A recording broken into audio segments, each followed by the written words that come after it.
This week's exercise is a slow tempo groove in E minor with some harmonic chords sustained across the top. Let's take a look at how to play it. The first thing that we need to learn is the bass groove that's played throughout the first 3 bars. It's going to sound like this.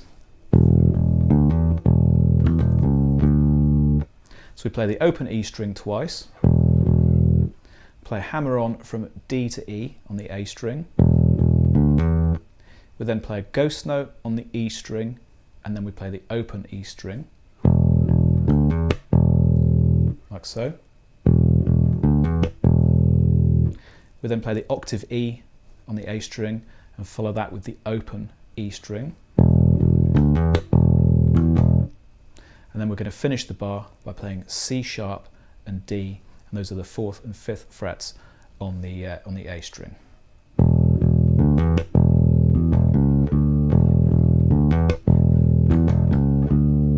Okay, so that's the line that's used for the first 3 bars.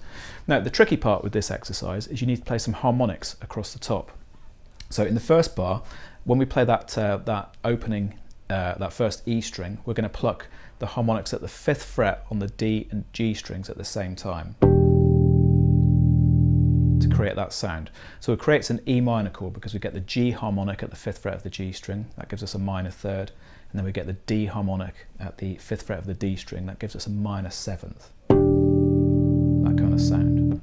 So the way we play this exercise is you need to play that chord and then keep the fingers of your fretting hand away from the top 2 strings in order to allow those notes to continue ringing throughout the bar.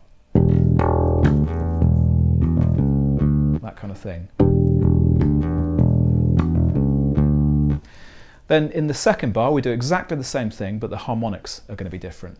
So the harmonics this time are going to be at the 4th fret. So we get the F sharp harmonic at the 4th fret of the D string and the B harmonic at the 4th fret of the G string.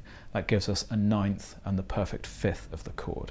So we're still playing an E minor kind of chord, but with some slightly different chord extensions on the top there. Okay, so in the third bar we do exactly the same as we did in the first bar, so same bass line, but we go back to the G and D harmonics. And then in the 4th and final bar we have some slightly different chord changes. So here we're going to play the C at the 3rd fret of the A string, that's going to be plucked with the thumb, and we're going to play those D and G harmonics alongside that, like so. And with those harmonics still ringing, we're going to play the C again, and then we play a small fill, which is going to be open E string onto the G at the 3rd fret, open A string, and that's going to take us onto the B at the 2nd fret, like so.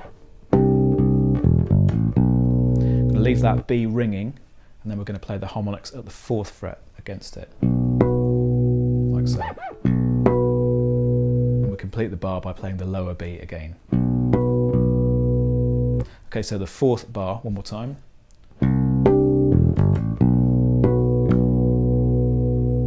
And that brings us to the end of the exercise. Okay guys, I hope you enjoyed the latest instalment in my Bass Lick of the Week series. Don't forget that you can download the PDF worksheet and backing track by clicking on the link in the description below, and please do let me know your thoughts on this week's exercise in the comments box. I'll see you next week for another bass groove.